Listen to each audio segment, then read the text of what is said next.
চলো তোমাদের সাথে আমি আজকে একটা টিপস শেয়ার করছি। তোমরা অনেকে হয়তো জানো না, বাট অনেকে হয়তো জানতেও পারো। আমার ধরো এই কালারটা উঠে গেছে, ঠিক আছে, পিঙ্ক কালারটা আমার তো ওঠেনি, বাট আমি তাও তোমাদের দেখার জন্য এটা উঠে গেছে। এবার এটা তো আমাকে ঠিক করতে হবে। ধরো আমি নতুন কিনলাম, যদি আমার খারাপ হয়ে যায় তখন আমি কি করব? তখন তখন আমরা একটা প্যাকেট আই মেকআপ ব্লেন্ড নিয়ে নেবো। তো তোমরা এটা পার্পেল বা নাইকায় পেয়ে যাবে, 600-700 টাকার মতো মিনিমাম দাম নেবে। সো এটা আমি একটা ডব নেব। ডবটা ইউজ করার পদ্ধতি, এটা আমি এরকমভাবে নেবো ভেতর থেকে, জাস্ট এরকমভাবে একটা ডব নিয়ে নেবো, ঠিক আছে।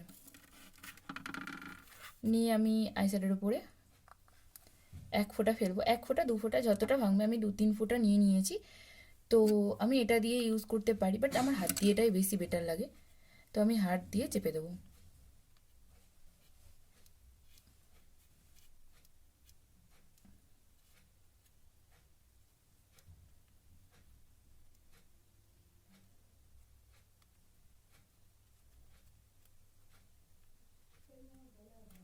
দেখো পুরোটাই বসে গেছে।